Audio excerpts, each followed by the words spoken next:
Hey, Shalom. First off, I'd like to give all praises, honor, and glory to Yahweh, Bahashem Yahweh Shai, Bahashem Kakadash, Yahweh, who the world ignorantly calls God, Yahweh Shai, who the world ignorantly calls Jesus. I want to give a double honor to the apostles of great millstone who has taught me this truth. I want to give a peace and blessings to the Akim across the four corners of the earth who teach this truth from rest of life to do so. It's going to be a quick video. Lord willing, the video is edifying. Lord willing, I can get something from this video. I was reading this article, man, on basically how the world has become Americanized. Okay, and in the scriptures it tells you, that basically that these the poison of this rulership will be spread. And America is the most powerful, youngest, powerful country. That other countries want to be like and are turning into. Okay, but we understand that the earth is given into the hands of the wicked, and what is their business place? Their business place, right? And where they make their commerce, so to speak, is America. That's why it's a business and it's not a country. Okay, that's why it's a lawless country. Okay, and it's contrary against the scriptures and contrary against Israel. The Israelites, the real Israelites. Okay. But guess what? This place was prophesied about. You can read Daniel, I think it's the 3rd chapter, if I'm not mistaken. You can read Revelation 18. You can read 2nd Ezra 15. Right? You can read Deuteronomy 28, verse 68. Right? This place, was prophesied about, You can read, I think it's in Jeremiah where it tells you that, we will no longer speak about Egypt, but the deliverance from the north country. That north country is talking about this place, So that stands and proves that the scriptures are real, okay? And there's nothing to play with, okay? It's nothing to play with. People don't understand what's going on. People want this society to go on, but how can you want a society to go on that benefited off the blood of your family, the blood of your ancestors, and still benefit off the blood of your family? We live in a backwards society ruled by our the opposite people, our enemy. Okay. So let me get into this article. This article is titled "How the World Was Won." Okay, how the world was won. The Americanization of Everywhere Review, a brilliant essay. Okay. Now I'm gonna read it. It says, "A world without America would be hardly worth living," and argues Peter Conrad in his survey of the vast cultural reach of the U.S. Let me go down. It says, everyone can recall their first encounter with America, whether it was watching Gone with the Wind or Dumbo, the death of John F. Kennedy, the resignation of Richard Nixon, or more recently, the election of Barack Obama. So this is an older article.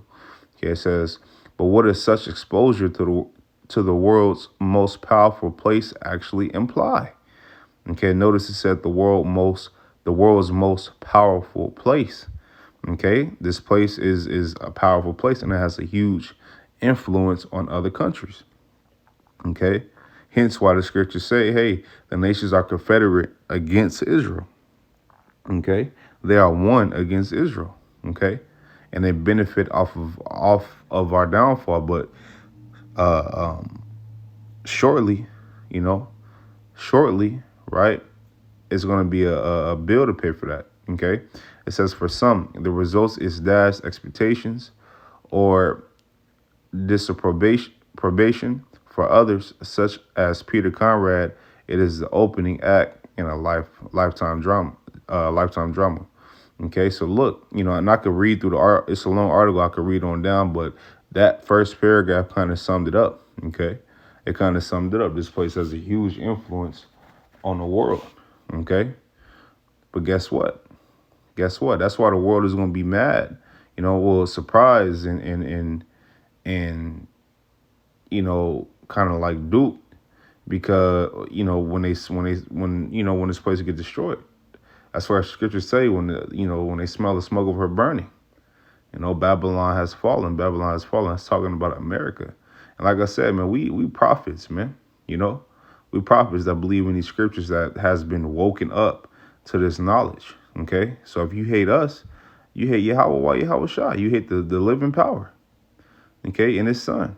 That's who you hate, because scriptures tell you that, Yahweh Shai said, the world hates you, hated you, know that the world hated me also. Okay?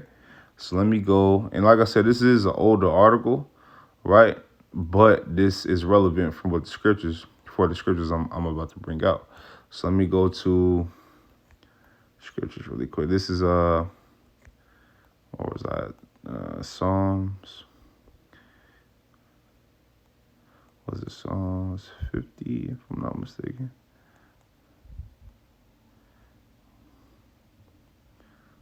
No, I think it's 58. 1 second.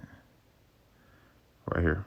So this is Psalms 58:3. It says, "The wicked are estranged from the womb. They go astray as soon as they be born, speaking lies." Who's the wicked? You got to identify who the wicked is. The wicked is Esau, Edom. Okay, their poison is like the poison of a serpent. They are like the deaf adder that stoppeth her ear. Now that poison, right? That poison represents, the things that they, their ways, their rulership. Okay, because that poison has spread throughout the earth.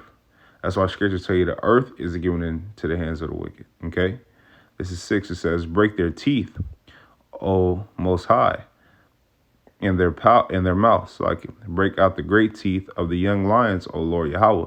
Now their teeth is their power. Okay, their teeth is their might. Because if you think about a lion, right? The strength of a lion is in his mouth, his jaw, his teeth. Okay, when he bite down, if he bites down on you, he can snap your arm off. Okay, but it's back in 6. It says, "Break their teeth, O Yahweh, in their mouth. Break out the great teeth of the young lions, O Lord Yahweh. Let them melt away as waters which run continually.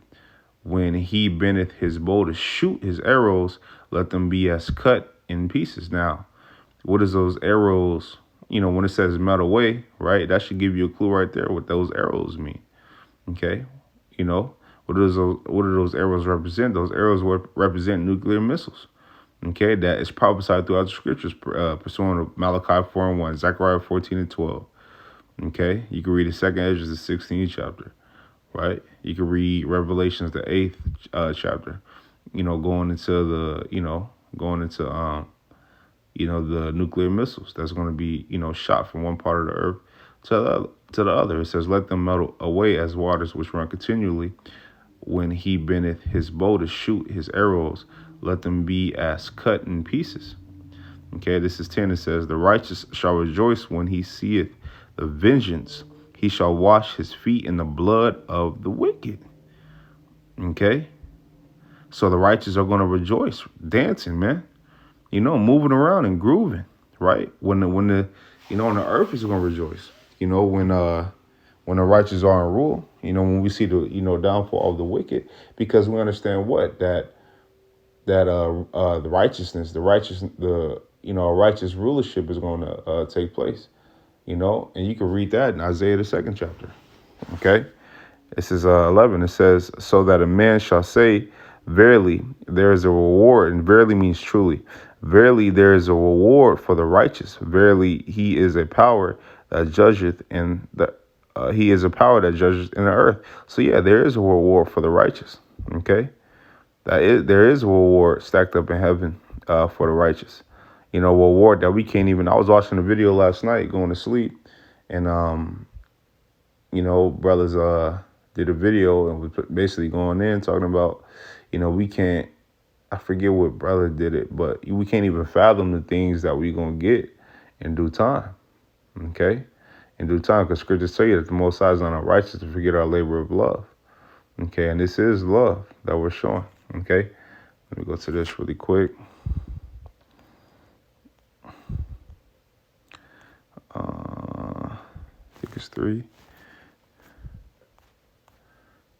Yeah. Right. Yeah. This is 2 Thessalonians 2:3 says, "Let no man deceive you by any means, for that day shall not come." Well, what day? The end. Okay. It says, "Except there come a falling falling away first. Well, what is that falling away talking about? That's talking about Israel falling away from, the covenant, falling away from our power. Okay, and that man, and it's going to prove it in 4. It says, "And that man of sin be revealed, the son of perdition, who opposeth and exalteth himself above all that is called the Most High, or that is worshipped, so that he is as the Most High sitteth in the temple of the Most High, showing himself that he is, that he is the Most High." Now, that's talking about Esau, because it says, it says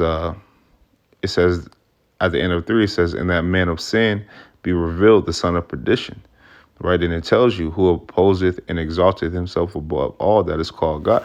Now look, what is that? What is that? How does he do that? Well, he not only did he change the images, right? But he also adopted, right, which he does a terrible job at it, adopted customs that wasn't, that don't belong to him. But the only reason why he got the power, because it was prophesied and it was his promise that he would get the power. What was Esau promised? The fatness of the earth.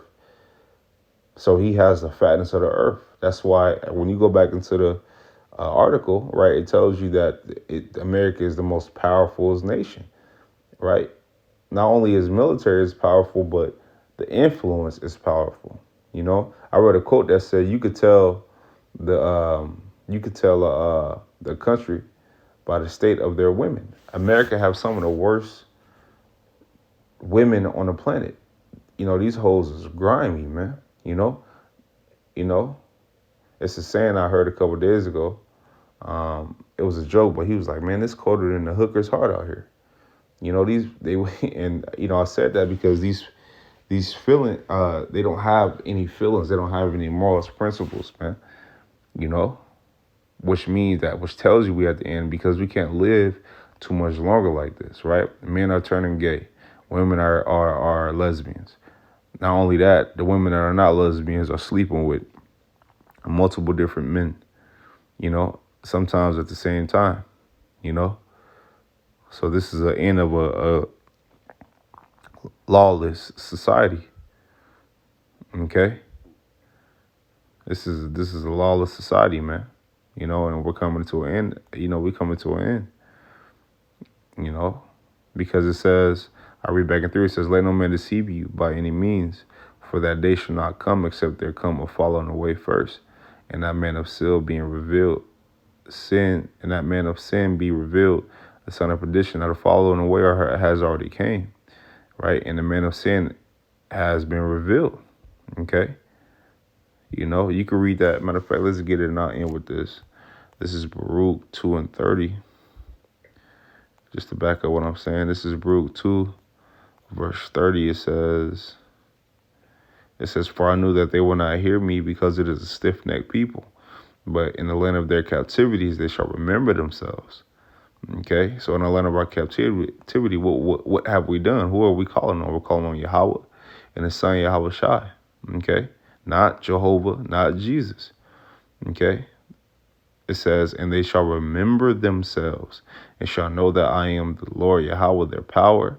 For I will give them an heart and ears to hear, and they shall praise me in the land of their captivity and think upon my name." Okay, and is America not the land of our captivity? Are we not thinking upon and calling upon Yahweh Yahweh Shai? Come on, man. This is proof is in the pudding. Okay. So with that, man, Lord willing, the video was edifying. Lord willing, I can get something from this. I can get something from this video. When they go out, give all praises, honor, and glory to Yahweh, Bahashem, Yahweh Shai, Bahashem Rakakodash for giving me the spirit to do this video. I want to tell you, brothers, keep pushing on to the next. Shalom.